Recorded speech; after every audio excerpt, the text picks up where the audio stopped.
Hey, what's up? It's your girl Shana B. Y'all listen, I'm coming in a different setting because I know by the time I get home I'm about to be tired, okay? And this is here right now, so I gotta do this right now. Alright, y'all, so this week's task was for the ladies to date someone they usually wouldn't date. And Tommy kind of threw a curveball in there this week, talking about your number one, don't date her. I got sweat everywhere, so hair just sticking. Stay focused, girl, stay focused. Let's go ahead and get into this real quick. We're gonna do a quick, these videos ain't gonna never be more than 10 minutes, okay? I'm gonna tell you everything you need to know. All right, so we're gonna start with our first date of the show, and it was Alexis and Ryan. And y'all, I don't know about y'all, but I am so god dang on tired of Alexis' ass, okay? Girl, well, let me tell y'all what happened first. So Alexis goes on a date with Ryan, and first of all, I was just like, I don't really see them working.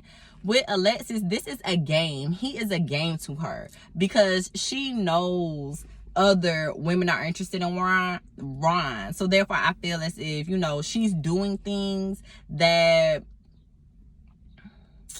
really don't look like she really like him for real. You know what I'm saying? Like, the stuff that she's doing, it don't seem like she really likes him. It seems like she's only doing this stuff to be in competition with the pretty girls, the chrysanthemums, who she cannot keep out her mouth, right?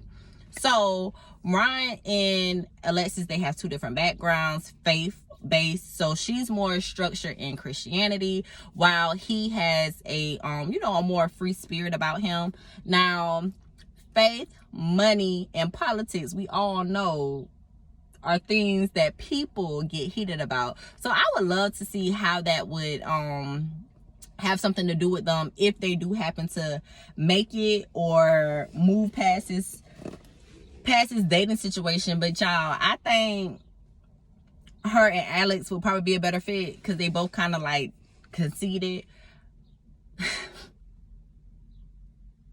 Her and AJ, not her and Alex, her and AJ. So she told him that she was looking at someone else, and you know that she had another little person that she was interested in. And then she gets onto him about, so who's your number one? Who's your number one? Who's your number one? Girl, you just sat here and told this man that you talking to somebody else and that you interested in somebody else. Why are you pressuring him about who his number one is? He doing the same thing you doing. Dating, talking to these women, doing what the show is paying him to do. He out here trying to get to know these women. So why is it such an issue? Like, they be pressuring these men, and in the same breath, she had the nerve to say, oh yeah, well, you know, I got somebody else who I'm liking or whatever, and you know, I don't really know, trying to make him prove himself to her. And it's like, girl, stop, get it together, sis. I can go on all day about her, but I'm gonna keep it moving. So next was Amber and AJ. And y'all, I love sis Amber. Like, she's such a sweet spirit. Like, I really like her. But she gave my bae, AJ, the business, okay? So AJ comes on the date and he's like, oh, why it took so long for us to get to talking, whatever. And she was like, you, because of you. It's you. Do you hear me, AJ? It's you. She was like, you not finna come over here and mat me down, baby. You not finna come over here and talk this sweet stuff to me. That's what you're not finna do, okay? If you were interested in me, you would have took a little bit more time to come talk to me. You would have took a little bit more time and showed me that you was interested. And I'm not going for that.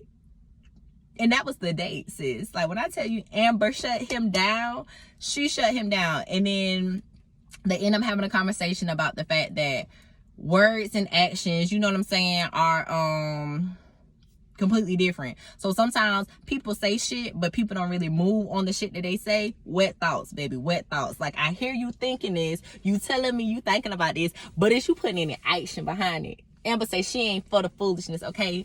She ain't for the little mind games AJ got. But he can come play mind games with me because, you know what? He just fine. He just fine. Period. So next we're gonna move on to Chris and Chris. And Chris and Chrysanthemum. I had to say Chris and Chris so I can remember them like that. They realize they have absolutely nothing in common. Nothing, y'all. They ain't got nothing in common. So Chris is, you know, the male. He is he's a radio personality. He's outgoing. He is really personable. He likes talking to people. He likes to get to know people. He likes to know like the stories of people. and what people have going on. And chrysanthemum, sis shallow. Sis does not give a lot of herself to Chris in particular. I don't want to say to everybody, just to Chris. Chris said, look, I could say 70% here and 30% nah, but I'm leaning more on the 70% is nah and the 30% is let me see. So she chose her date with Chris. She could have chose somebody else, because I don't understand why she thought Chris out of all the other men that was there. I think she would have probably had a better time with Joel.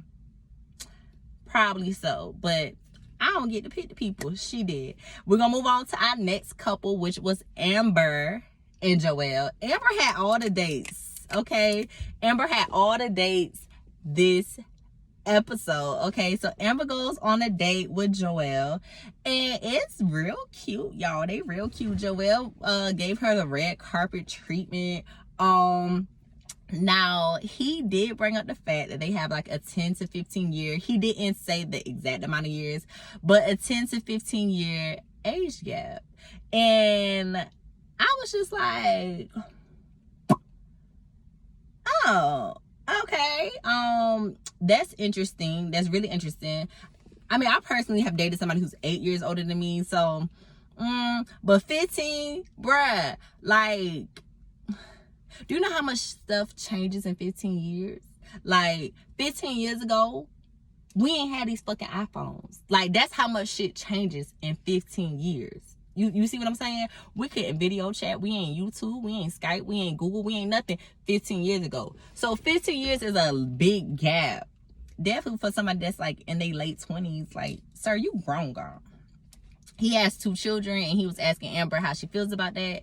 And y'all, the show always try to make it seem like it's about to be this dramatic thing. But she was like, I'm a nurturing soul. Like, I love to take care of people. And she thinks she would be a good mom. Joel gave her butterflies. They have a lot of sexual tension going on between them two. He gives her a lot of butterflies, and she ends up giving him a kiss on the cheek.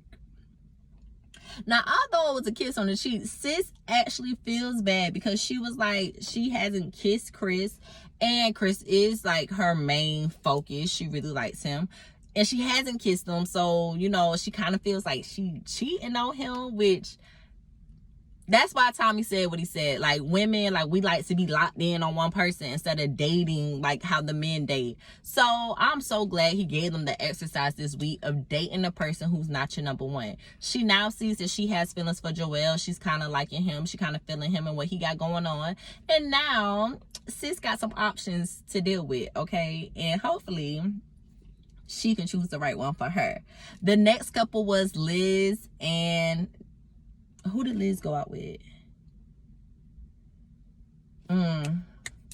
Jason. Liz and Jason. So Liz and Jason end up going on a date, and Liz just feels like, oh, he think I'm a little sexy little old lady, okay? She's 5 years older than him, and her being 5 years older than him, like, he says to turn on, but I would love to see how that actually works out. He also brings up the fact that she is celibate, and she asked him how he feel about that until marriage, and he said, I could respect that. I could respect what you doing. He ain't say I could participate in that. I would be celibate until marriage. He said, I can accept that, and I can see what you got going on, and I can respect what you got going on. Now, my dick may be in other places, sis. But I can respect what you doing. I can respect what you doing, okay? I just thought that was really funny, because I was like, wait, what you talking? He did not agree to anything that sis just said. Like, not at all. So AJ and Kira had a date, and it made me feel some type of way. Nah, just playing. AJ and Kira ended up having a date, and AJ was trying to make up for all the mistakes that he made on his first date with her, y'all. Like, all the mistakes he made on the first date, he's really in his head, all the way into the point of where Kira just had to let him know, like, hey, it's really hard to have a conversation with you. Sometimes our conversations are going great, and then they just go left. Like, what's up? There's a disconnect somewhere. Like, what's going on? And he ends up breaking like down how his family was and how his mother was to him, and how his last relationship ended because of miscommunication all the time, and the communication was bad. And I was just like, see, she likes him, but she don't really know she like him because of the simple fact of what happened before. But they was on their second date when that happened, so she liked him enough to go out with him again, and that's kind of conflicting her just a little bit. So I'm really excited to see what's going to happen with them two. Now, quick thing, Bernicia, oh, I fucked her name up. How y'all say her name? I know how to spell it, but I cannot say her name for nothing. I'm gonna have to listen to someone say it for real. And Diedrich go on a date. Diedrich, let me tell you in 5 seconds, horrible. He's intimidated by her, but also he got, oh, what was her name? That was just on there. I loved her. I can't think of her name. He got heard. I'm gonna say heard, okay? Heard. I'm gonna put a picture of her up somewhere in this video. And now that I think about it, ain't nobody been going on no dates with him. Nobody's been going on dates with him. So he got hurt, and karma, it comes quick. He wasn't connected with any of the women, so they decided to let him go. And him and AJ was in the bottom. AJ had to get his act together, and hopefully come the next episode, he's a little bit more friendly with the women. A lot of them think he's conceited. And y'all, I gotta get out this car because it's hot, and my trainer keep looking at me like, girl, if you don't get your ass out this car and come do what you paid for, okay? He already done killed me, already done ran Stone Mountain. Now we finna do another 2.5 miles halfway around the mountain. So listen, y'all pray for me. I'm gonna see y'all in my next video. My uploads for Ready to Love will be done on Saturday, so they won't be up the same night as the show. They will be done on Saturday. I appreciate all the new subscribers. Hey y'all, hey, I guess what I'm saying is sizzling in your spirit because you hitting that subscribe button, you hitting that like button or whatever. Y'all watch the transition, because if y'all watch me and y'all see what this body gonna be looking out a year from now, y'all gonna be trying to figure out who table I went and got on. But it's just gonna be my trainer. I will see y'all in my next video. It's your girl Shauna B. Bye. What's your hustle? Like, what you do? What you do that's great? What do you do that everybody call you for? That you gonna get me for the discount price? You must be tripping, smoking dope, or trying to ruin your life.